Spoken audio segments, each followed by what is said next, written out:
Good evening, Quentin. We want to welcome you to the Let's Talk talk. Today we are joined by Quentin Anthony Anderson, who's joining us, who's running for the 6th Congressional District here in Louisiana, with the campaign focused on tackling some of the most pressing issues facing our communities, from Shreveport all the way down there to Baton Rouge. Quentin is here to discuss his plans, and thank you for joining us, Quentin. Yeah, absolutely. Thank you. Thank y'all for having me. Appreciate it. Thank you, brother. Thank you, brother. All right. Can you tell the audience a little bit about yourself and what inspired you to run for the 6th Congressional District? Yeah, so I am the son and grandson of Methodist preachers. I'm a military brat. My mom was in the Air Force. My dad was a Marine. My grandfather fought in the Korean War. So for me, public service has always been about that latter word, right? Service. That especially when you're talking about running for office, that you have to have the consent and respect of those that allow you to lead them. And I think that especially as a representative, especially with Congress, it is the most, at the federal level, the most in touch with the grassroots. It's supposed to, that's the reason why you elect them every 2 years. They're supposed to be the people that are representing the interests of the people most acutely. And I thought that this was a unique opportunity. It's effectively an open seat. Garrett Graves just announced last week that he's not going to be running for re-election in this seat. It is a newly designed seat. As you sort of mentioned, the legislature just kind of finished redistricting, which should have ended a couple years ago. They just got this seat done in January. Ideally, for somebody like me, I would have liked to have had a little bit more time to have run for something like this, but you deal with the cards that are dealt. But it's a winnable seat. It's not just the demographics. I actually like the fact that it's a little bit more evenly split in terms of ideologically and party. I like the fact that it's racially diverse, even though it's majority Black. I think it's an opportunity for Louisiana to articulate what it stands for and who represents the best of Louisiana. Or it can be an opportunity for us to double down on the politics of the past. We can kind of send figures back to Washington that represent kind of the old era of Louisiana politics, where you had the vote for the crook bumper sticker, where kind of the cynicism of Louisiana politics was just sort of worn on your sleeve. And I think it's an opportunity to give voters that option about sort of what path forward do we want to take? What do we want to be viewed as a state? Do we want to be 49th? Do we want to be 50th? Or do we want to be viewed as an up-and-coming state that is prioritizing keeping young people here, that is actually modernizing its infrastructure, that wants to bring in new jobs and new industries, as opposed to sort of saying to everybody that graduates from Southern, LSU, Loyola, Xavier, you can either work in a plant or you can get out. We need to diversify what we're doing here. And I think a lot of that starts with, what is the face of leadership that's coming out of here? So I thought this was a unique opportunity to sort of show that Louisiana has grown beyond the last 30 years, beyond what we were 30 years ago. And that, there's a generation of leaders here that really do want to see Louisiana move forward. What do you see as the most crucial issue facing the district right now? I think the issue that you hear the most is crime. This is a district, this is a fairly urban district. There are certainly rural parts of it, but I would say that, Shreveport, Alexandria, and Baton Rouge are urban city centers in Louisiana, some of the largest populations in Louisiana. And those are areas where they are often talking not just about crime, they're very specific. And this is white, Black, and everything in between. They're talking about youth crime, and they're talking about it from a concerned perspective about the young people. They are concerned about themselves. They're concerned about their own safety. But even when some of the most conservative people bring it up to me, the next thing that they say after they tell me that crime is their top priority is, we have to give these young people something to do. We have to keep these young people busy, because they recognize it, even if our leaders in politics don't, that young people and the way that we treat young people, that's for a reason. Their brains have not developed. How they view the world is a limited perspective. Even when they commit the worst crimes, they are still underdeveloped. And so we don't want to give up on our young people, even when they're clearly going down the wrong path. And so the thing that is brought up to me more than anything else is, how can we find an alternative path for our young people? And I think sometimes people bring it up to me because they think that I look younger than I actually am. And they think that maybe I'm out here in these streets with these young people and maybe I have some unique insight. But also I think that it's what you hear on the news, regardless of where you live, regardless of what your media market is. Every night on the news, at least half of the podcast is about young people getting into trouble And I think that it's front of mind. I think what has inspired me throughout my career in terms of politics and advocacy has been, advancing the plight of poor people, regardless of black or white. One of the most frustrating things is that, our political discourse right now divides poor black folks and poor white folks, despite the fact that their interests together would be one of the most powerful political interests in America. Interesting, right, Damon? I'm sorry, I didn't mean to cut you off. Hey, Jack, I wonder that's something I talk about all the time, man. I'm sorry, Quinn. It's one of the more frustrating features of American politics right now, because when you think about it, really the pitch by some on the right to poor white people is, I know it really sucks to be poor, but at least you're not black, at least you're not brown. And for whatever reason, somebody was just sharing with me a quote by Lyndon Johnson, and they said, yeah, you can as long as you tell a poor white person that there's somebody beneath them, and I'm paraphrasing, you can almost get them to buy into anything else that you're selling them. And unfortunately, you've seen that in our American politics. Most of the MAGA movement is powered by poor white people that are putting their eggs into a basket that is on fire and has no interest in protecting them or cultivating.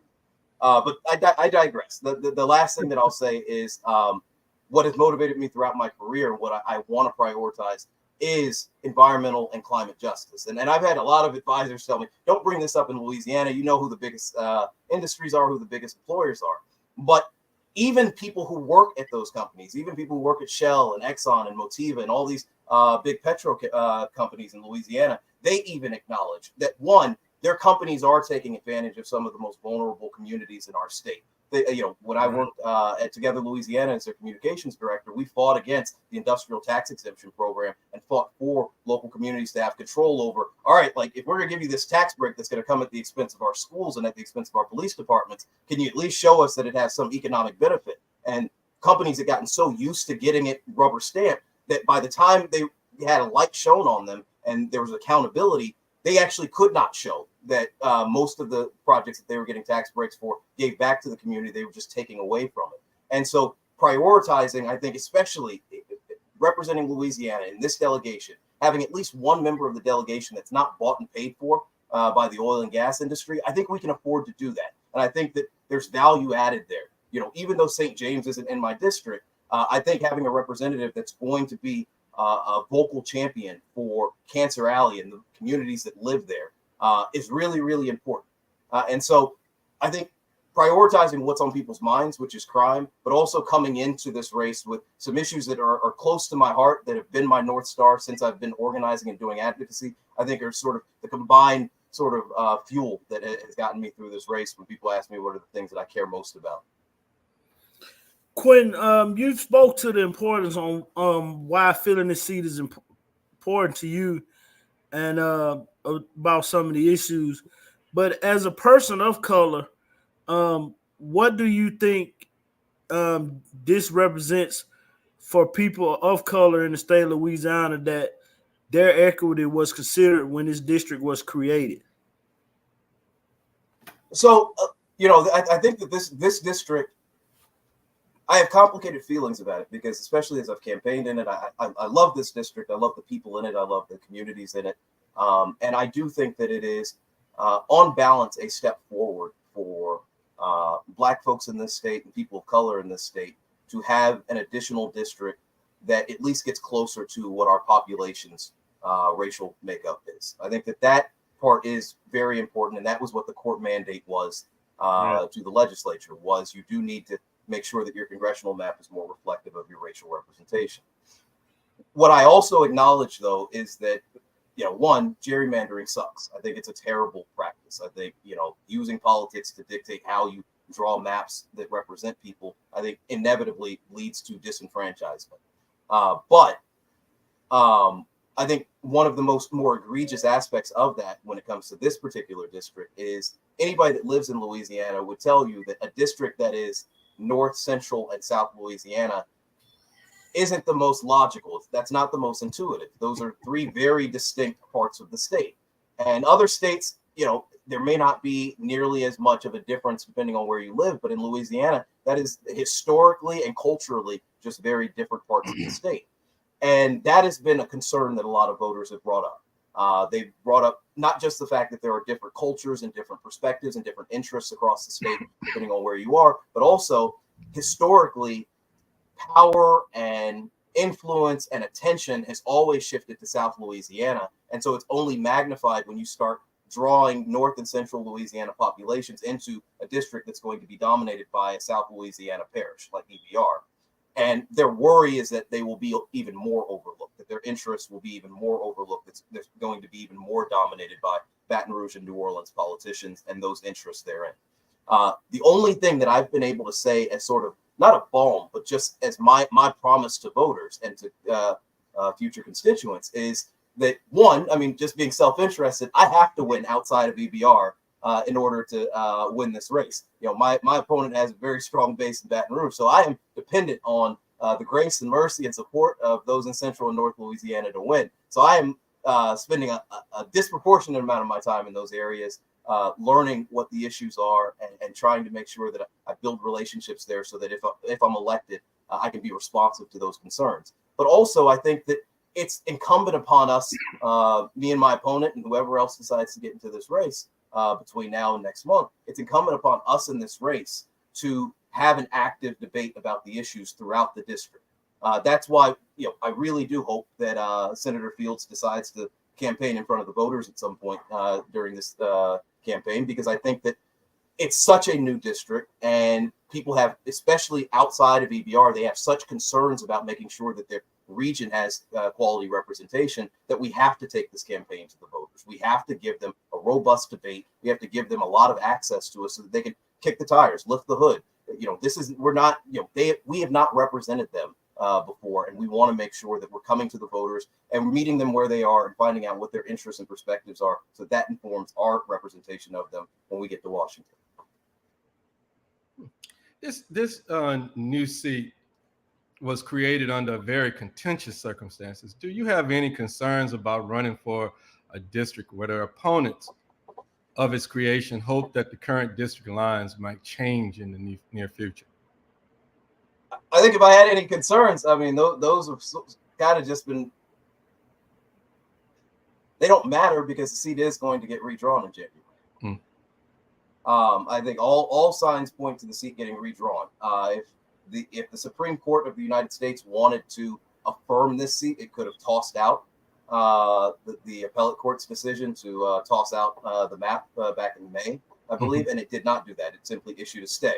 And I think it issued a stay. You know, our campaign tried to file an amicus brief on this same point, that it was so late in the process that it would disenfranchise more voters to try to go back to the map, to try to go back to the drawing board, or to go back to the 2022 map. Just go with the one that voters have been hearing about all year. But all signs point to they're going to force the legislature to redraw the congressional maps in January.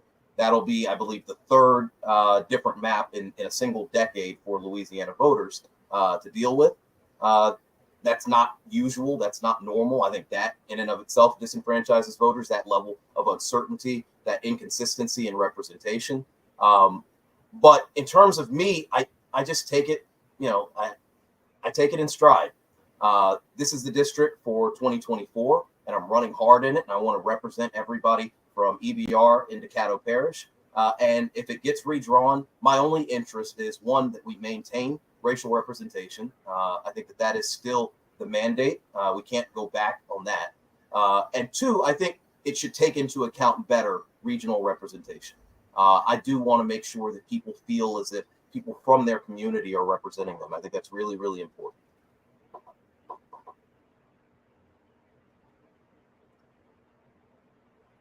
Damon, you muted. To kind of add to that, the fact that, I mean, like you said, you pretty much sure that the district is going to be redrawn, the map will be redrawn. What were your immediate thoughts when Congressman Graves and his $2.5 million coffers decided not to run for the seat in this election, based on the fact that he pretty much, same thing you said, he knows that the map will be redrawn? I mean, do you think that, I mean, what about the strategy from him stepping back with that amount of money to say, you know what, I'll wait to run. Yeah. What were your thoughts on that when you heard that? Did you get excited that he was stepping out? I had mixed feelings. These are all like real feelings that I had. I think I went through like different, not necessarily stages of grief, but just stages of like understanding what impact it had on my campaign. I think at first glance, I had gotten used to the idea that Congressman Graves was going to be in the race. So like the campaign plan was make the runoff and then win in the runoff. And so just sort of compartmentalizing this campaign into two different races like that. I think him not being in the race now does mean that we got to get this thing done in November. And on one hand, I think that simplifies things. So that's always good. The runoff election, I've always liked to call in Louisiana, that's Louisiana's get-right election. So if the people decide to do something radical, like vote their interests in November, there's always that low turnout election in December to make sure that power and influence gets their choice in office. And so we're avoiding that, and that would have been its own beast in terms of budget and strategy in terms of turning out the vote. And so those things, I think, are benefits. I think the person who's probably the happiest about this is probably Cleo Fields, to be honest with you, because the argument that I've heard from a lot of Democrats is that, let's say, for example, that Cleo Fields were able to defeat me in this race, and we still had Garrett Graves in it, and he makes his way into the runoff. The concern that a lot of Democrats had, and they pointed to a couple of recent examples, was in a district that we have no business losing, both as Democrats but also as Black folks. We have no business losing. You still can't afford to send a candidate into the runoff that has so much baggage that, it's like asking people to eat cauliflower for dinner in terms of asking them to vote for them. That's hard to turn out people in a low turnout runoff election when all that they're going to be hearing is the baggage that you've accrued over the last 30 years. And the example that everybody gave was Arsenault and Shreveport, where Shreveport had not had a white Republican mayor in almost 20 years. But because of the Democrat that advanced to the runoff with the Republican, who coincidentally also was tied to some of the same stuff that Cleo Fields was tied to, voters kept hearing that, and his supporters weren't motivated to turn out, and Arsenault's supporters were.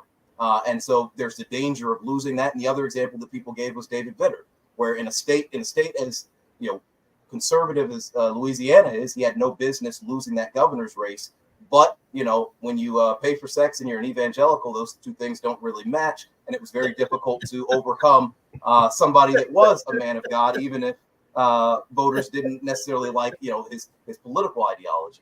And so I think that for me, the race just shortens.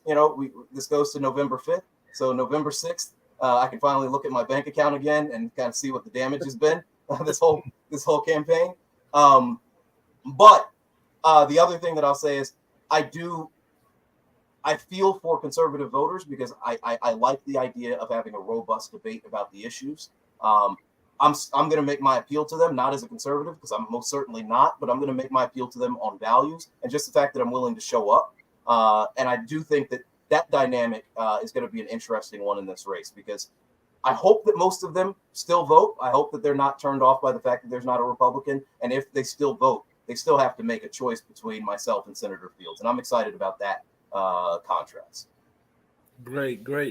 Jack, you said that not to change the subject, but you said I would enjoy talking to this young man. So I just hear the conversations me and him will have for hours and hours.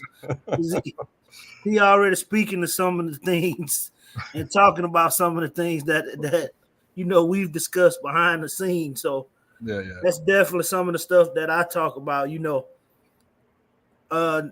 Mr. Fields he's been there for 30 years, and so that may be a hard sell for the younger people. Like, okay, so it's interesting that my first thought process behind it was excitement, because I said, okay, it's gonna come down to two brothers. Yeah. But then it was like, okay, does it just go back to the establishment, the old way that Louisiana does politics, and you don't get a fair opportunity to really win the seat and do what it seems like you're energized to do. So I hope not. I mean, but let me. I mean, I'm realistic, right? And I like to remind people how realistic I am here, because I want people to know the distinction between a candidate that's just running to make a point, a candidate that's running to be a protest vote, so that progressives have something to vote for, even though they're resigned to the fact that they're not going to win, and a campaign that's actually trying to be competitive. I am trying to win. It's one of the reasons why we've already run contrast ads with Senator Fields, as opposed to just running a sunshine and rainbow campaign. But what I need people to understand is that by default, the front runner always is the easier choice, right? The front runner is the front runner because he's the person that will drop off ballots to people. He's the person that can drive folks to the polls. He's the person that people are used to getting a turkey dinner from around election time. Like, those are built-in muscle memory things in our community that make it easy to vote for power and the establishment. If we want to win, and when I say we, I mean people who are not okay with politics as usual, people who have seen the same sort of leaders, often funded by the same people, even though they have a different letter after their name. When they see the same results, those people who have been disenchanted but think that maybe this is an opportunity for something different, we have to do something different. Like, as voters, if we want to see something different, we have to turn out, and we have to be determined to turn out. And I'll say this other thing. I never like to tell people that their one vote doesn't matter, but I also want to be realistic about that too. If you care about the outcome of any election, but in particular this election, because I'm the one who's running and I'm just thinking about myself right now. In particular this election, if you care about who wins, don't just make your vote your little secret. Don't, wait until election day, show up on that Tuesday, cast your vote, and then go home. You need to talk about the candidate that you believe in, talk about the stakes in this election, and go find 5 people and hound them until you know for a fact they're going to vote either during early voting or election day. Make your vote into 5 other votes. Like, don't just be okay with hoping for the best with who you support. Advocate. Like, our democracy is an active participant sport. And I think that sometimes that doesn't make people feel good, because everybody doesn't like to talk about politics or wear their politics on their sleeve. Nobody likes to argue. But sometimes the stakes are so high that sometimes the difference between somebody voting for the candidate that you believe in or on the issue that you believe in and not voting that way is hearing from somebody that they respect, telling them why it's important. And so if people support my campaign for whatever reason, you might like me, you might think that I'm handsome, you might think that I have good ideas for Louisiana, whatever the reason is, go and advocate to other people about why it's important that they also check this candidate out as well. Very good point. Good point. Yep.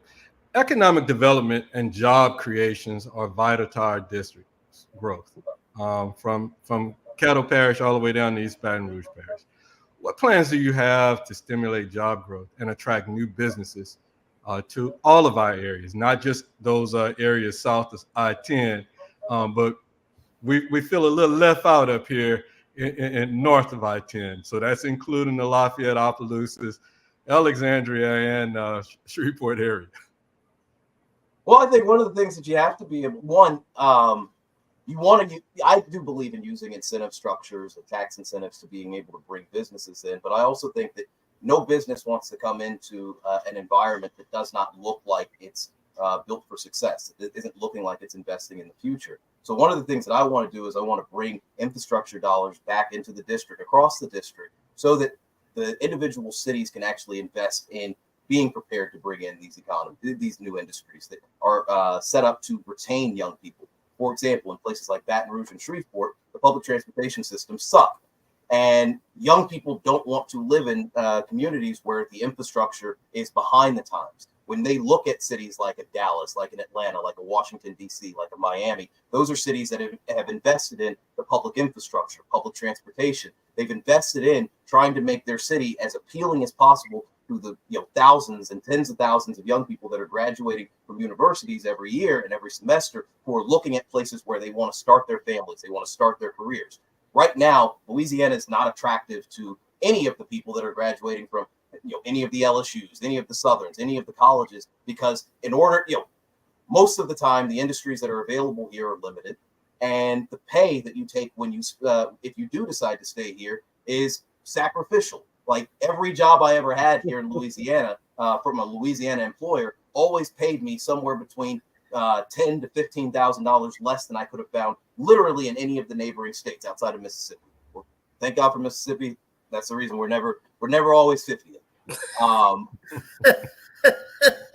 Hopefully I am never dependent upon Mississippi electorally. But well, but I do think that, again, when you think about what keeps young people, and I think when we think about economic development, the top priority in Louisiana has always been ending the brain drain. We have the luxury of getting the opportunity to fix our mistakes every semester because we have some of the greatest colleges and universities. We're resetting, these young people that could start their careers and families in these communities, but we don't take advantage of it because we're not making these environments attractive to them. We're not looking at ourselves as being in a competitive, not just national market, but a competitive global market. We don't think that a Baton Rouge or a Lafayette or an Alexandria or a Shreveport has to compete with an Austin or a Charlotte or a Chicago, but they do. When our young people get out of college, it's not difficult to accept a job out of state and move. In fact, that's the easiest time to do it. And that's also the easiest time where we could be able to make our case for them. We should be making that case for them while they're in college. So I want to be able to use federal funds to being able to retain young people while they're in college on programs that transition them into jobs that keep them here. I want to fund AmeriCorps programs that funnel young people into some of these cities, and then also while they're there, making the quality of living in those cities impactful so that they want to stay.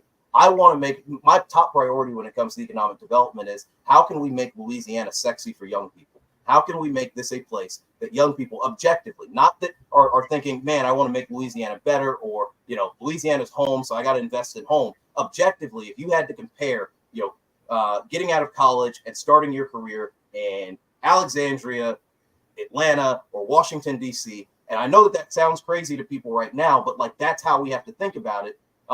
How are we making sure that Alexandria, how are we making sure that Opelousas, how are we making sure that Natchitoches, that Shreveport, that Baton Rouge are on par with those places economically so that they are attractive and they make a fair argument to these young people about where they want to stay.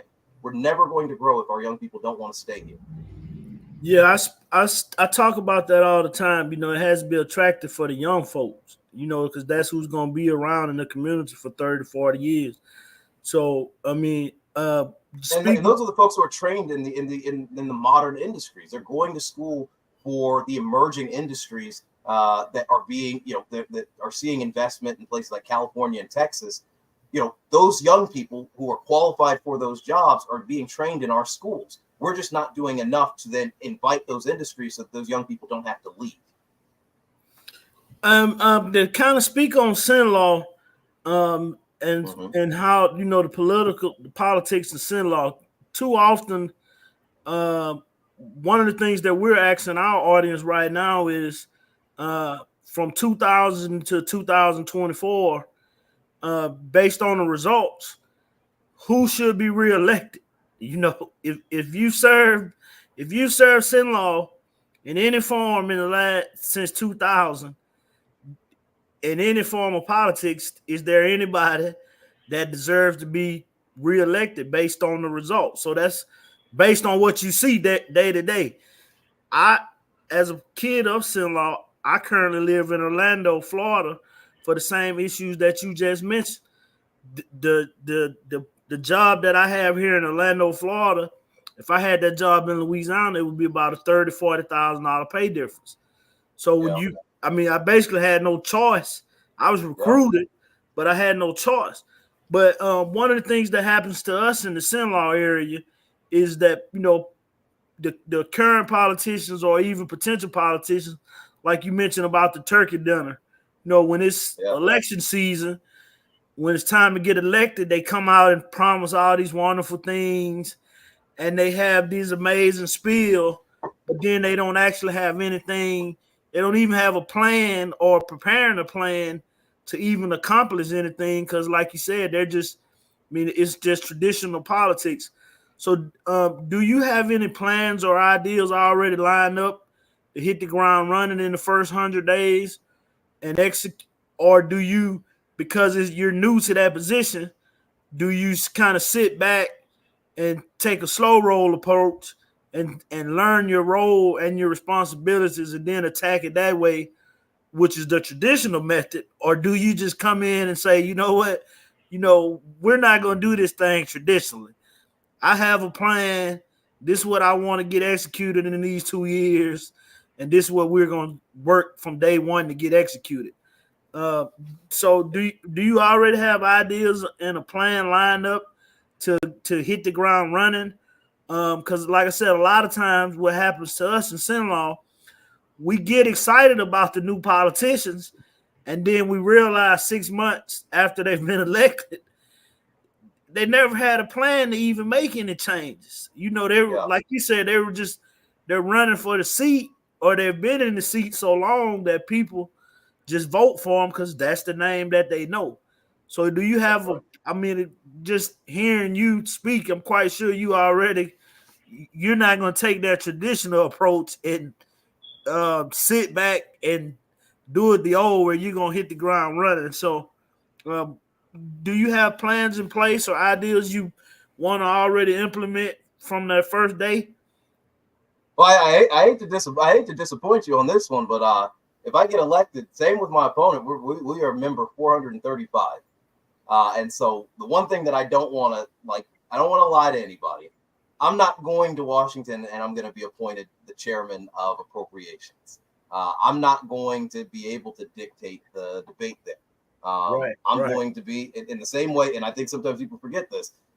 Cleo Fields wasn't a long-time congressman. He served for 4 years. I believe you can only get a pension if you serve for like 6. So I think that might be some of the motivating factor. I don't know.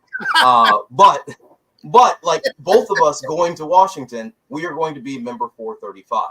So that's the reality. I do want to address some low-hanging fruit things that I think might be politically palatable to both sides. But the reality also of our current Congress is they don't really pass bills outside of sometimes the budget, if you're lucky, and then a lot of continuing funding resolutions. You don't get real legislation that's passing anymore. When I say low-hanging fruit, I would love to pass something that ensures that anybody who ever wore the uniform of this country and was discharged honorably never is living on the streets ever again. I'd love to pass a bill that makes it, so that if you subscribe to something online, you should be able to unsubscribe to it online. There shouldn't be additional hoops and things like that. I'd love to pass things that are protecting, marginalized communities on the front lines of the climate crisis. These are things that I think are politically palatable, and if you had reasonable people in the room, you'd probably be able to cobble together the 218 votes that you need to pass it. But we are not living in reasonable times. And so what I can absolutely do is I can be a forceful advocate for those things, and I will introduce those things in the first 100 days because I feel good about those, and I feel good about the messaging around those. But I also don't want to promise people that the other 434 people over there were elected with common sense in November as well. We are living in a very odd political environment. This is what I have told people. This is a unique seat.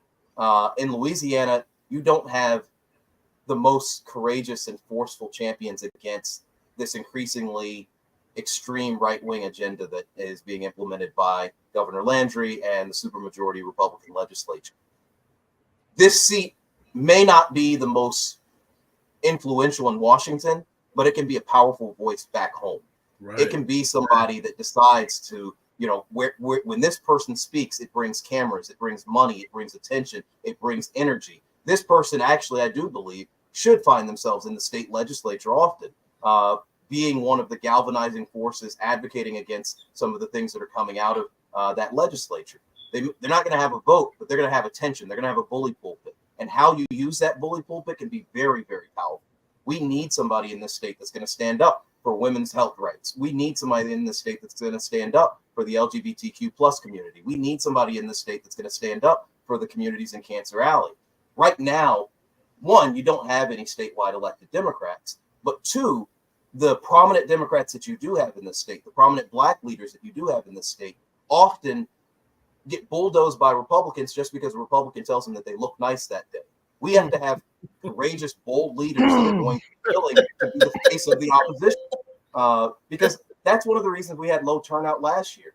Nobody feels like there are real courageous leaders that when it comes down to it are going to fight for them and go down to the mat for them. And I think that this seat, it may not be the most influential in Washington, D.C., but it can absolutely be an influential and powerful voice here at home. And that's one of the things that I do hope to use it as, is a bully pulpit for the issues that I care about in the communities that I think are getting the short end of the stick right now. Yeah, one of the things I always tell Jack, just from a city council standpoint in Alexandria, we need people in those positions that when the city council meeting's over, they're standing on the city council steps saying, hey, yep, I didn't agree with that. I didn't support that, and like you said, courageous enough to challenge what is, what has traditionally been going on. So, and the reason I always ask about the 100 days, Jack always say this, when we first started doing this about 5 years ago, they were electing school superintendents are not elected, they're appointed. But we had the superintendent in Rapides Parish. One of the things that he said was what he was going to do the first 100 days. And I had never heard a politician say, this is my plan, this is what I'm going to do. Well, now Rapides Parish schools are performing at the highest level that they've ever performed at, because we had somebody that came in, he had a plan. They're trying to build new schools, they're fixing the older schools. And I always say, even though Jeff Powell is not a politician, he's the most successful politician in our community because he had a plan. So everyone else, I always say, if I don't, as a politician, and I went to school for political science, if I don't tell you what I'm going to do, then when nothing is done 2 years later, it's time for me to run again. I just, I never told you what I was going to do. I'm still trying, right. And they harbor on that. They say, well, I'm trying. But in reality, they don't even have a plan. So yeah, it's good to hear at least having, you got some things you want to hit the ground running. And that's one of the things that I also said, like you said, it may not be power in Washington, but it can definitely be a powerful seat in the state of Louisiana. If for nothing else, like you said, you drawing eyes, you drawing camera, you drawing attention to the issues. Because unfortunately, in our community, communication or lack thereof in the Cenlar area is a major issue. People, some of the stuff that be happening and that's being implemented, unfortunately, the people are not even aware. So it's good that that's one of your approaches. Quentin, you're a pretty young brother, and to kind of piggyback on the comment that you just said, and to accomplish what you were trying to attempting to accomplish a short legacy, what are you hoping to accomplish or show other young brothers and sisters about aspiring to be great and thinking you can do the impossible? Because you coming from this much younger mindset, and it's going to be an opportunity to reach out to those younger brothers and sisters, no matter if they're black or white or Hispanic or whatever. What's your thoughts on that? Yeah, I think for me, my whole political thesis has always been that it is possible to be successful in politics and be a good person. That you don't have to sell your soul to be successful. You do it, and I want to acknowledge that I think of politics as a sport. There's a winner, there's a loser, there's a score, there's all that. And in the same way, in any other sport, you do have to have talent and you have to practice at it. You have to be good at it. And there are people who are good at the sport and there are people who are bad at the sport. I don't think that you have to. I think that sometimes when people are not good at the sport, but they still want to play it, they take advantage of other things, right? They're funded by the wrong people because that's easier than having a compelling message that inspires organic donors to give to you. So you just sell your soul. You ask somebody, all right, like what do you need me to believe in, and then they write the check. What I've always believed is that in a democracy, especially in our democracy, that it is still possible that people's imaginations have not, diminished so much, and that cynicism isn't so high that they won't vote for somebody that genuinely is trying to do the right thing. You have to be politically talented. You have to be strategic. You have to know how to speak to different audiences and speak to their different interests. And you have to be self-aware. But you don't have to be corrupt. You don't have to be an idiot. You don't have to be a pawn. You don't have to be a puppet. You can be somebody who's principled and still be successful in politics. You can go wherever you want to go and still have principles and a North Star that grounds you, and you can still be successful in this. That in general is something that I hope in this whole run people are able to see. It's very important to me that I maintain my integrity. Whether people believe it or not, because we're in such a cynical world that everybody thinks that anybody who runs for office is a crooked politician, at least for me, it's very important that I maintain my integrity for the reason that I just articulated, like what it means to young people. But particularly here in Louisiana, it is so hard sometimes to break through the sort of elite armor of political leadership, the sort of cool kids table in this state. And oftentimes the only way that you do it is, somebody at the cool kids table invites you to the cool kids table, but you got to agree to all the rules of the cool kids table to get there. And I'm hoping that what this race does is it lets people know that there are other avenues to getting to that, into those rooms. You don't just have to be co-opted by the establishment. You don't just have to do it the way that they do it. You don't have to be okay with values that you're not comfortable with, but it's what everybody else in politics is doing. So I guess you're going to have to be okay with it too. I want people in Louisiana to understand that, like, this impenetrable force field around the rooms of influence and the gates of power, they can be penetrated. And if we win in this race, my hope is that the floodgates open in terms of grassroots candidates that are willing to run, because they recognize, especially in this race, like when you say the name Cleo Fields in Louisiana politics, the first thing that people tell me is, well, I hope you do well, and I'm looking forward to seeing how you do in the future after this race, as if like it's a foregone conclusion. And a lot of that isn't because Cleo Fields is, the most formidable politician or the most charismatic. It's because in Louisiana politics, it is so difficult to beat the status quo. But if you can, it's sort of I can't remember the movie, but they were talking about, like, if you can make Superman bleed, it sort of opens up the possibilities of what else is available. And I think that if we can win this race, who knows what somebody can do in the next U.S. Senate race? Who knows what you can do in your mayoral race, where it's usually always been the same sort of people that are funded by the same sort of folks. If we win this race, I think what it shows is, you can go and knock on enough doors, and you can go and talk to enough people, and you can make a compelling case just on the issues, and you can still win. You don't have to make a deal with the devil in order to win. So I am hoping that I am not entertaining the possibility of losing, but even if even if the impossible happened and I lost, as long as I was hugely competitive and it looked like, boy, like, with another week of this, or, if Quentin hadn't said that boneheaded thing there, this thing could have happened. As long as the possibility is real for people, for me, this will absolutely have been a success in that regard in terms of its impact on the zeitgeist and the political environment in Louisiana. Well, I think that's what a lot of young voters, the voter apathy that you have, especially among the young voters, is just that, they're trying to interface into this establishment, and it just doesn't mesh with them, and it just turns them the heck off, and they just go the other route. I mean, you don't step out there and actually go speak to them and different things of that nature. You put your commercials, you put all of your thought into the traditional footprint, and it's like you completely ignore. And what they end up doing is ignoring you at the poll as well. They just don't go. Yeah. Okay. Yeah. All right. Yeah, we saw that last year. Yeah, we definitely, emphatically, we saw it with Dr. Wilson.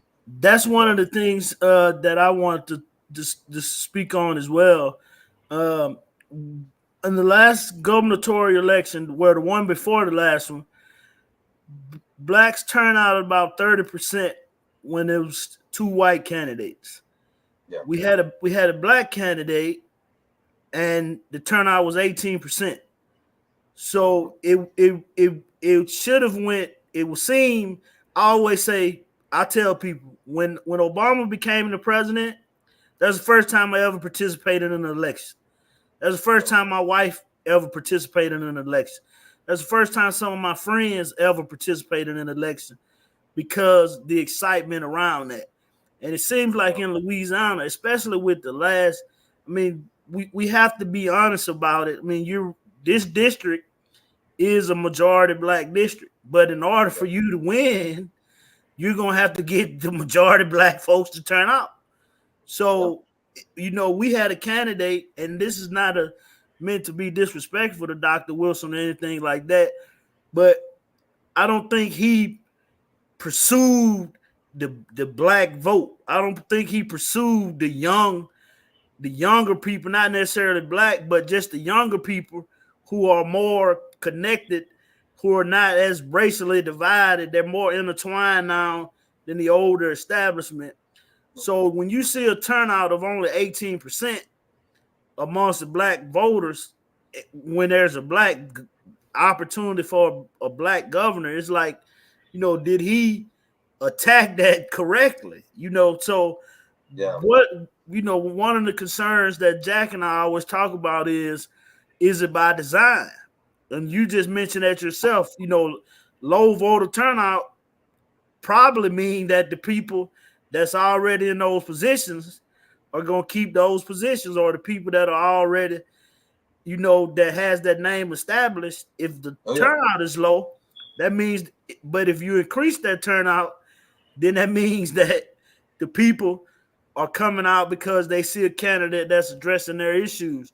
So what is your plan to build excitement around this race among the young people and among, the people that's actually going to give you an opportunity to defeat Cleo Fields or whoever is running against you in this race, whoever decides to run for this seat? Because one of the things that, when I saw that Congressman Graves had $2.5 million, I said they gonna buy the seat with that amount of money. So when he stepped away, I got excited. Yeah, I'm like, okay, we saw it happen in our community where we had some politicians that basically were elected because of just the name recognition, not their record or policy or anything like that. It was a low turnout. So of course, this is the only name that I know. that's so right. I'm basically have no choice but to vote for them. So what are your plans to build excitement and to get the young voters, the people who don't vote, who don't participate in the election because, like you said, the lack of trust, like just automatically on the assumption that either my vote don't count or every politician is corrupt. What are your plans to build excitement and to increase the turnout? I mean, it at least needs to be 40%, I would think. But what are your plans to increase the turnout so that we don't have, in a race this important, we don't have the blacks and young folks turning out at 18%? A few things. And I want to address the Dr. Wilson bit first, and then I'll get to what I plan to do in terms of voter turnout. I think that Dr. Wilson was failed by the Democratic Party at large in this state, and I think, again, this is not news. I know I'm not going to lose any Democratic votes when I say this. The Democratic Party in this state, up till now, has been an abject failure to Democratic candidates. And not just to Democratic candidates, I think to voters across the state, because voters deserve to have competitive races and alternatives and options in every race. And in many cases, Democrats just are phoning it in, if doing anything at all. Traditionally, when it comes to gubernatorial races, at the last minute, we'll look for a retired Republican and we'll ask them, hey, you want to run as a Democrat? And that's usually kind of the way that we go about statewide races. This was not that much different. as much respect as I have for Dr. Wilson and his service and his intellect, Dr. Wilson was an appointed transportation secretary. That is not usually, the top of your bench when you're talking about running statewide, especially after a 2-term Democratic governor. You would think that we would have cultivated as a party other candidates that, were recognized in the state, that you were trying to promote, so that we can build off the success of having 8 years of a Democratic governor who I think governed fairly well. We didn't do any of that because the Democratic Party was not interested in winning. The Democratic Party was interested in, the status quo is nice. We have seats that we know we'll never lose, and nobody expects us to win statewide, so it's not that big of a deal when we don't. What if we just don't do anything during elections? And that's what it felt like last year. That's not what it felt like. That's what actually happened, in my opinion. Yeah. We talked to Dr. Wilson, and one of the things that I mentioned to him was when Eddie Rispone had $15 million to run for governor against John Bel Edwards, the Democratic Party raised $13 million for John Bel Edwards to compete against that. Well, Attorney General Landry, he ended up with about $13 million in his coffers to run for governor, and Dr. Wilson only had $3 or $4 million. So it let us know right then that if they really wanted him to win the seat, the money would have came with it. Because when they really wanted JBE to win the seat, when Eddie Rispone was spending all this money, the Democratic Party, some kind of way, they came up with $13 million to make JBE competitive and keep the seat. Well, they never gave Dr. Wilson that opportunity because, it's hard to win an election on any level when your opponent has 3-4 times the amount of money that you have to run that race. Yeah, you're telling me. I'm in that situation now. Right. It's and when you see that, like, okay, he's the only Democratic candidate in the race, where is the money? The money, the endorsements came, but the money didn't come. And the party better watch out, because the narrative that could grow is that it does not believe in candidates of color, but it depends on them when it wants to win. Right. You cannot have in states that have a robust Democratic Party, regardless of how they feel about their nominee, even if they feel like they just nominated, Foghorn Leghorn, which the Republican Party does have that, because that's our senior senator, or that's our junior senator. Even if you elect just a straight up idiot, the party mobilizes all of its resources so that every election they are trying to be as competitive as possible. Even if they don't believe in the nominee, it's because of that muscle memory of turning out voters. If you didn't do it at maximum effect last time, why would you expect voters to turn out any higher numbers the next time? Voters don't care that you've prioritized. Like, you're like, you know what, maybe not 26, but in 28, we got some candidates that are really good. No, you got to turn them out every single election. And I think that, the Democratic Party does need to worry about a growing narrative that when it's black candidates, they don't really believe in it. They don't want to go to their top donors about it. They don't want to be as forceful advocates for it. But when it's white candidates, they're like, oh, this is a candidate that has crossover appeal, so we can actually put a little bit of elbow grease into it. I do worry about that. I think when you talk to particularly young black voters, their concern on both sides is that both parties are taking for granted black interest. On the Democratic side, they just assume they're part of our base. They're going to show up. And y'all know, black folks are a lot more conservative than Democrats like to acknowledge. Right. If it was not for the racism on the Republican side, Democrats would have a significant issue in terms of retaining black voters. And on the Republican side, they don't have black folks that are informing policy at the grassroots level. So when they do make appeals to black voters, it sounds like they went to ChatGPT and said, what are some things that I can say to black voters from a Republican perspective, as opposed to actually having, your Jamals and your Moniques at the grassroots level that are informing what the community wants from a conservative perspective, and it trickles up so that it actually sounds like organic policy. So I do think that that's a concern, but I don't want to ignore your original question. So what am I going to do? The first thing is I want to make sure that this is a high-level campaign that's a debate about the issues. Unfortunately, Louisiana campaigns are often relatively low quality.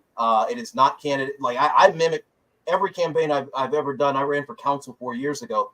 I've mimicked my campaigns off of like national campaigns and statewide, U.S. Senate campaigns, the quality of those. I don't always have the resources, but I can always mimic like what they're their intentionality behind driving home a policy message for a couple of weeks.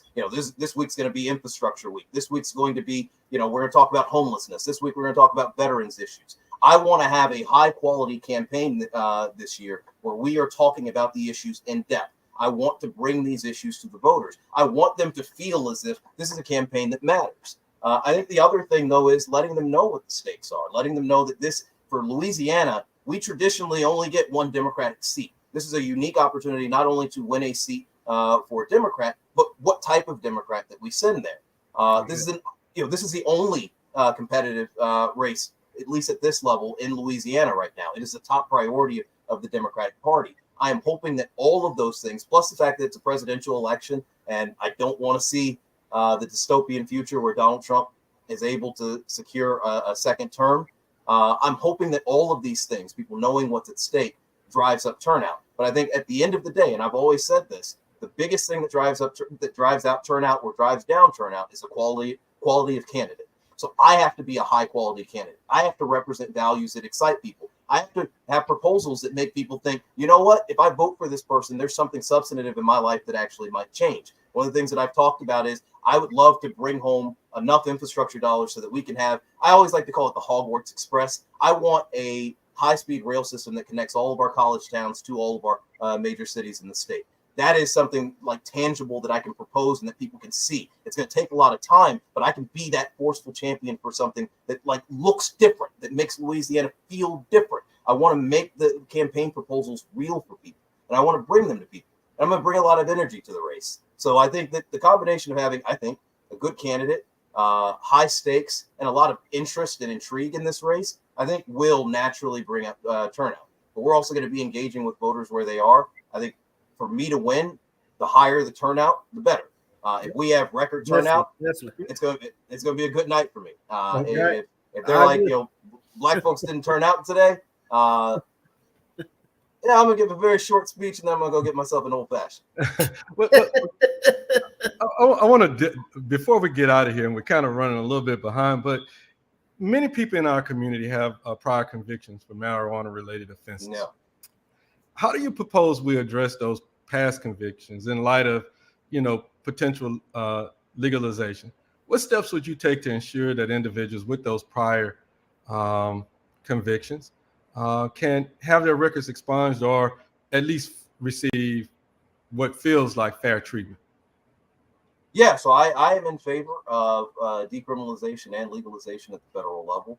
I'm also in favor of correcting the wrong of having people sitting in jail for a non-violent crime that we right now culturally don't even think is that big of a deal. And to be completely honest with you, we never really did. I mean, Shaggy from Scooby-Doo is the most popular stoner in American culture. Nobody ever had a problem with that. Nobody thought that he was robbing banks or killing people. He was actually solving crimes.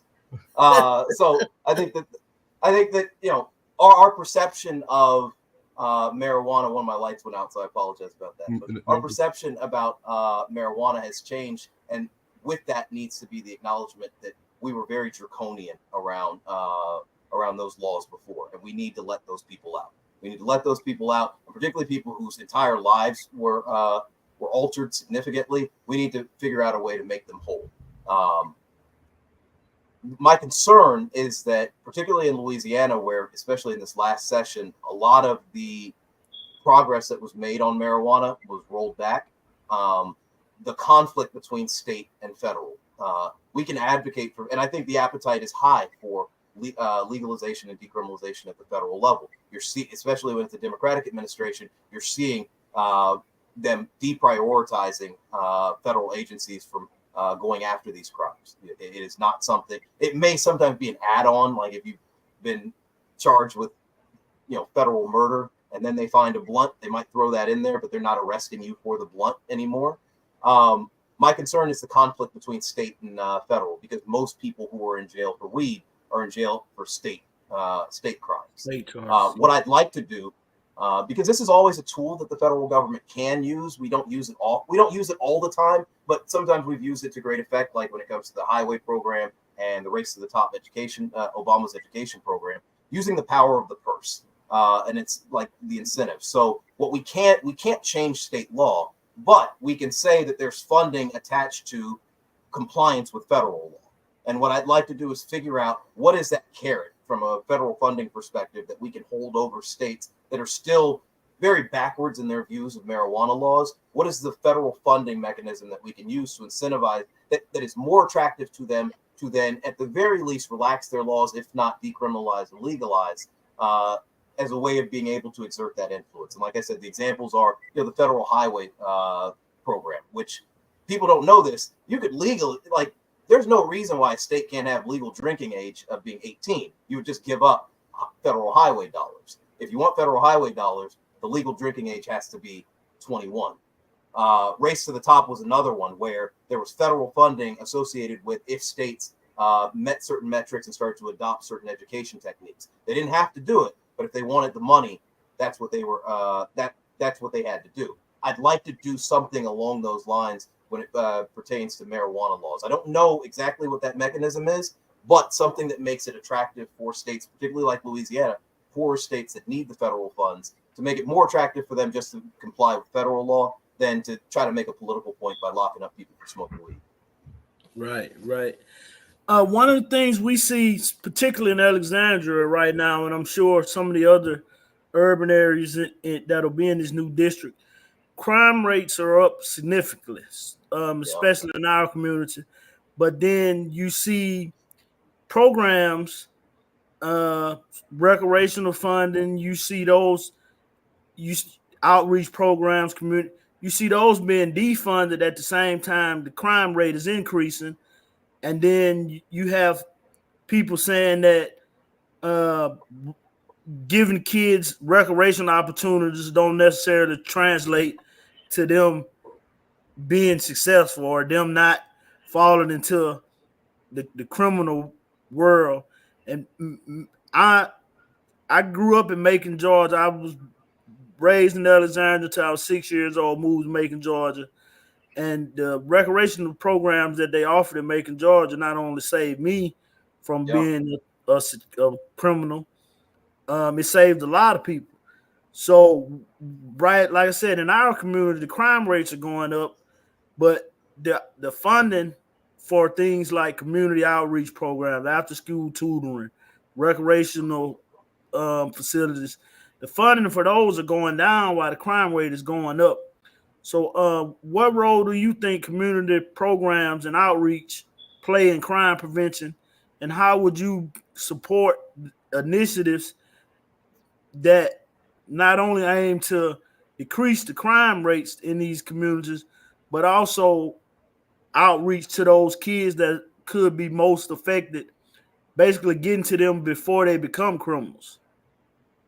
Yeah, so one, anybody that says that those programs don't work don't come from our communities or the communities that they've seen those programs. They've seen what you're talking about, which is the least funded versions of them, where you just throw sort of pennies at people and you're like, well, why are you still committing crime? We gave you this little park under a bridge. Well, isn't this enough? Those programs are emblematic of a broader ideology that I have, which is that people who commit crimes often feel like they have nothing to lose, and people who don't commit crimes have something to lose, and they act like it accordingly. What recreational programs, but beyond that, what employment and what careers do is they give people something to lose. How many times have you heard somebody say, I'm not going to lose my job over this? That's like a real thing. I have seen people in parking lots on the verge of pulling out guns think about, I got my job at my bank though tomorrow, and make a different decision. Giving people something to lose is a very real public safety policy. And I think one of the misnomers is this idea that policing is the only public safety mechanism that we have. And policing has very little to do with reducing crime. Policing addresses crime. You know, you don't call the cops when like you think that kid down the street looks weird. You call the cops when he actually has done something. If you want to reduce crime, policy has to go beyond just policing. It has to be multifaceted. It has to be investing in recreational activities. It has to be investing in our schools. You can't complain about the crime rate going down, but our schools are failing and then not connect those dots. It has to be in funding things like a youth summer jobs program where you're tying young people's employment and giving them good pay, but tying their employment to their behavior and their participation in school throughout the year, making sure that you're raising the stakes so that they're thinking about those stakes before they make another decision. I said this on a podcast recently, and it got a lot of comments from conservatives because they were like, well, one, I'm poor and I've never committed a crime. First, I'm not saying that like all poor people commit crimes, but I am saying that most crimes are committed by people who feel like they're economically desperate. Yes, you're going to have your Bernie Madoffs and stuff like that. You're never going to get to a place where all crime is eliminated, but you can drastically reduce the people that are committing crimes because from their perspective, what do I have to lose?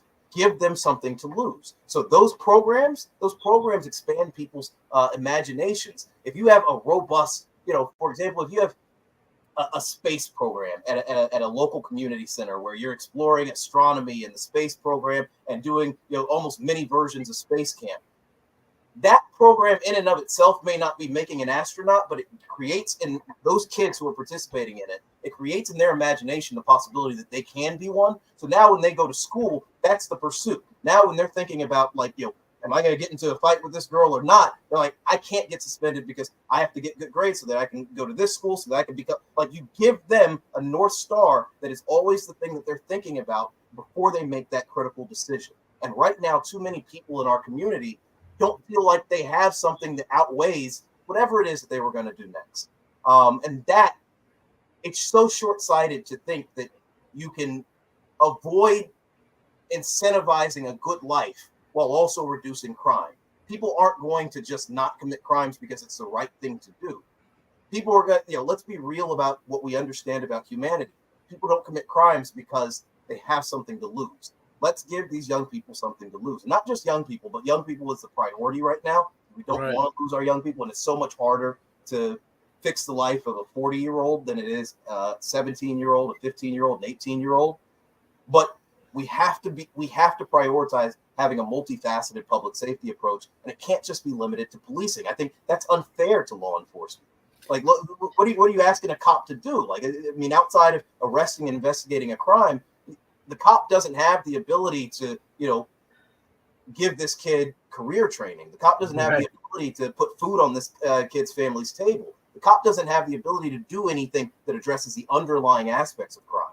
So, like, when we put all of our eggs in that basket, we shouldn't be surprised when the crime rate doesn't go down. One of the most famous things, I can't think of the guy's name, Jack, but he was a sheriff down in either West Baton Rouge or East Baton Rouge. I can't think of his name, but one of the things that what was his name, Jack? Murphy Paul. Yeah, one of the things that he said was, "We're the police. I mean, your child doesn't get to us until he's already committed a crime." Right. And I say that all the time. They're like, what do you expect? The sheriff, it doesn't matter who's the sheriff. It doesn't matter who's the chief of police as it relates to crime, because that's what his job is. You've committed a crime. His job is to come find out who committed the crime and arrest you for that. So if your child or young adult has already got to that stage, the police is not meant to be a rehabilitative process. You said, the chief of police can't say, okay, this guy just robbed a store, I'm gonna give him a job. No, his responsibility, his oath is that guy robbed the store, then he's got to go through the criminal process. So, we say it all the time. When the police is involved, they're just doing their job for the most part, So you can't wait till the police is involved and then try to save them. So, to hear you say, I've never looked at it from that perspective, but giving them something to lose, versus just becoming a product of their environment is very powerful, you know, and it's something, you know, like I said, I've never heard that thought process. You know, give them something to lose, give them something to live for, that they have something to lose, and they're much more likely, less likely to commit crimes. Because same thing you said, like you say all the time, like you just said, you hear it all the time. Man, I ain't gonna lose my job about this. You know, I'm not. You know that That's girl. real. Yeah, that girl is pretty, but I'm not gonna lose my wife about this Yeah. pretty. You know, I mean, how many times does somebody think about like their kids before they make a decision? right, Like right. that's a very real thing. That is a very real thing. And I get that it does, you know, I guess in an ideal world for some people, you know, people would just follow orders because they're the orders that are there. But the reality is that, you know, a starving person is only going to wait so long before they steal a loaf of bread. And that's the reality, right? So you can either, if you don't want them to steal, you can either give them the resources to get the bread, you can give them the bread, or they're going to take the bread. And I'm not condoning the taking of the bread. I'm acknowledging that that's just the reality of the situation. So if we say we want to reduce crime, and it's a big if we actually care about reducing crime, then the policies that are necessary are economic. If you don't care about reducing crime, if it's really more performative, if you want to do kind of the equivalent of moving the vegetables around your plate, but you don't eat any of them, then yeah, we can hire more officers, we can charge people longer, we can charge kids as adults. But again, that's not going to stop the next kid from boosting your car. So like if that's the deal that you want to make, which is I want it to feel tough, but also I don't mind, you know, my wallet missing from my car in the morning, fine. All right, like let's acknowledge that. But if you do genuinely want to see a tangible impact on the crime rate, we have to focus on being multifaceted, and that starts with economic development. Right. All right. Awesome. Before we that is awesome. That's a very good point there, Quentin. Before we get go, what else or anything else would you like to say before we let you go?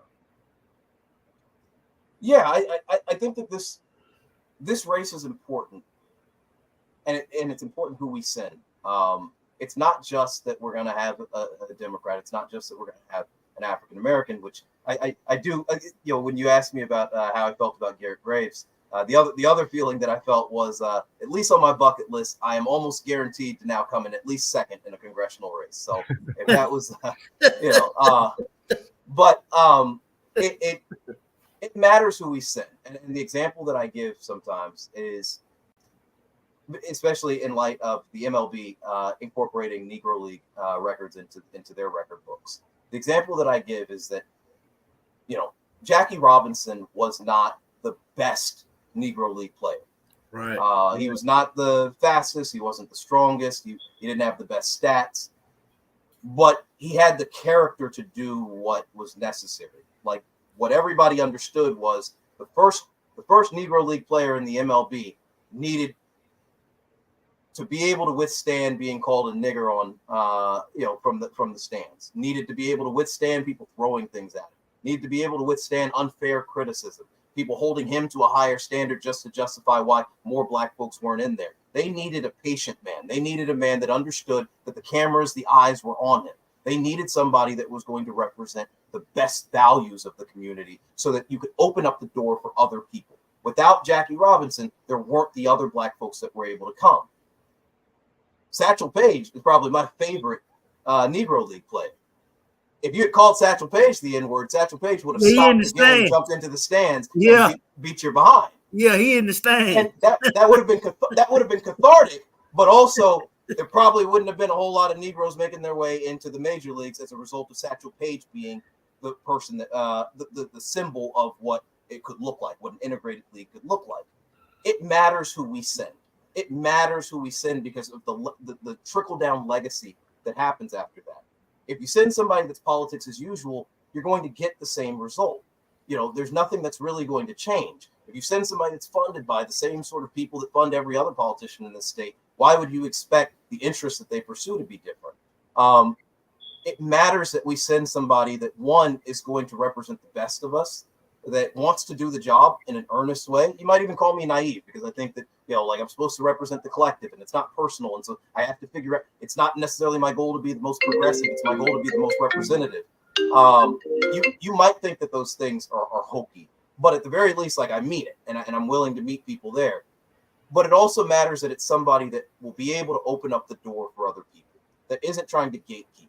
I'm not it's like being a congressperson wasn't necessarily on my bucket list of things to do. I just saw an opportunity to serve and I wanted to do it. But I also see this as an opportunity where once I'm done, and I do believe in term limits, I don't believe in making a career out of any one office.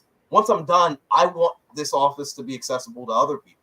I want this office to be accessible to folks that would never have even thought that it was possible. I'm not going to be somebody that's issuing ballots throughout the community and telling people how to vote. I want you to hold candidates accountable, hold elected officials accountable, and vote your interest. I want this to be an open race at some point. I want to be able to walk away and not have anything to do with who gets picked next, because I want this to be the start of something grassroots and organic and democratic in this state. So I think it matters who we send to Washington in this seat. I think it matters the statement that we're going to make in November. And I want people to go into November with that level of urgency, understanding that the stakes are high nationally, but the stakes are also high here locally. It matters, and it will have great resonance across our political environment in Louisiana if we're able to shock the world and do something truly, truly grassroots in this election. Yeah, it's great to hear you say that. Before we leave and let you out of here, this is more of a message to the people. Get out and vote. If there's an election in your community, please participate. It is as important as anything you can do for your country and state is to get out and vote. Louisiana needs change and equity, and this district is an attempt at that. So let's get up and show that the people in these parts of that district, that they do matter in this state. So we're asking, get out and vote. You've got a candidate like Quinn that you obviously see is not going to be politics as usual. He's completely different than pretty much any of the other candidates or any politicians that are in our daily mix. So even if for some reason you decide not to vote for Quentin, still get out and vote, because we need the turnout. We need to show the younger generation that voting is important. It's important to vote, because we've been tricked as a people that our vote don't matter, that our votes don't count, that when you do vote for a person, then they go and don't perform up to your expectations. So we tell everybody, we're asking everybody, if you've never voted, if you're 18 and older, participate in this election, because you have an opportunity to do something, to be a part of something that really not only going to represent Louisiana, but also represent your local communities. So get up, get out and vote, participate in the election. You see this young man has passion. He's not talking around the subject. He knows what the issues are. He has a plan. So let's get up and vote. And like you said, hopefully you don't have to give that speech and have that old fashioned. I'm very confident, so I'm looking forward to November. Well, one thing that Quentin, according to the Pew study, millennials and Generation X's are the biggest number now, and actually the millennials got they got it all by themselves at this point. So my thoughts on there, if you go wake them up, they can change everything. Anything that we're trying to do right now, especially if you don't ignore them. I think too often they've been ignored, and especially in these last several cycles of major elections here that we've had to deal with. But one thing I definitely want to say is to say thank you there, Quentin, for sharing your insights and plans. Thank you. Yeah, with us today. It's clear that you have the comprehensive vision for our district. And even though it spanned down there in the Baton Rouge, and where I stumped on the yard down there at Southern. We feel like you're gonna have all our interests at heart. We appreciate your time, and we wish you the best of luck in the campaign. To our viewers, thank you guys for tuning in to Let's Talk. Stay informed, stay engaged, and we'll see y'all the next time. And as Damon said, make sure y'all get out there, get registered to go vote, and make sure you hold these politicians accountable for what it is that they say that they're going to do. I think, too often we tell our constituents to go vote. But we fail to tell them, now come make sure I'm doing what I said I was going to do. I think that's the most important part, because I think when we turn our backs, some politicians without integrity, they go do some nefarious things. To our advertisers out there, we want to thank you guys for supporting us here at UrbanCast and involvedinitall.com. Without you guys, we couldn't do it. Without our audience out there, we certainly couldn't do what we are doing. Quentin, it's a couple of questions out here. Although I didn't say it, but it was one person said he gets it. And then another person just chimed in again, and he said, thank you so much. Thank you so much for having him on tonight. So hopefully, Quentin, we'll have you back on sometime soon, so you can continue to bring the message. We try to do an overview tonight, Quentin, but Damon and I are going to dive deeper down and that stuff you say you're going to talk about, and we're going to try to pull it out of you. We're not going to try to absolutely looking forward to it. We're not going to try to do the I got you, but we want to just make sure Quentin is the right one. All right. I'm waiting for the gotcha questions. I haven't gotten them yet. I'm waiting for them. That needs to be a rite of passage. We'll say those for the next time you come on. Yeah. Okay. I'll give you a dossier of negative things and comments that I've made in the past, and then you can kind of that way I can get comfortable with having to answer for them. And the other thing, Quinn, we want to say is to anybody else who's planning to run for this district. Please don't.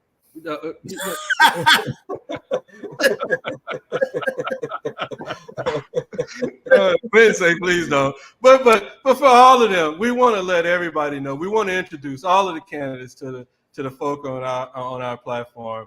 And so if we have any of them candidates out there who are reluctant, and again, we had planned to do this a little earlier, but we started doing that seesaw with the districts and all that kind of stuff and what have you. But we definitely extend that offer to your opponent out there, and to come on and share his thoughts with us as well. Because we would love to hear what he have to say, and I think the general public would love to hear what everybody have to say, so that we can make those informed decisions as we move forward. And before we get off of here, to piggyback, I think the public deserves that. They deserve any candidates that are running for this seat. They deserve the opportunity to hear from a candidate. So, I mean, if you're running for that seat and you not engaging the public, then we kind of understand what that's going to produce. It gives us an idea of where your head is, where your space is, where your mind state. It lets the public know that, hey, you're looking to it to be business as usual, and Quentin is looking to flip it on his head. So come on, let's talk. Any of the other candidates, anybody that decides, come on the show. You have the same opportunity that Quentin had. Build excitement around yourself.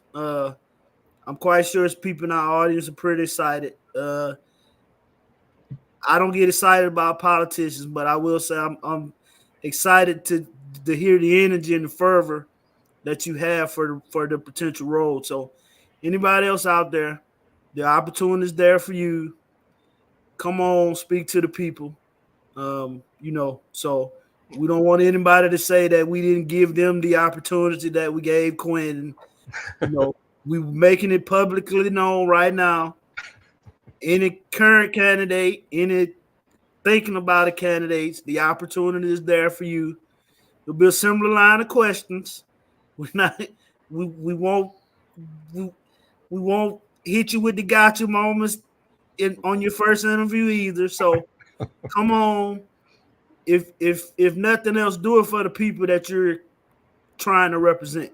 So that's what we want to just let it be known. Like Quentin said, hey, you know, don't come on. it lets us know, you know, it gives us clear understanding of where you are. And right. you know, so but again, thank the people for coming on here. Definitely thank you, sir. Of course. Thank y'all for having me. We'll definitely have you back as we get closer. One of the things that Jack, myself, and our other it's only 3 of us that do this. So people think we have a 30-person staff, but it's 3 people that do what you see being done on UrbanCast and involved in it all. So thank you for coming on. And like I said, y'all get out and vote. This is an excellent candidate. Let's see what we can do. All right. I'm gonna go ahead and end this. Y'all have a great evening. Quentin. Thank y'all. Yeah, if you can hang on. I'll be home soon.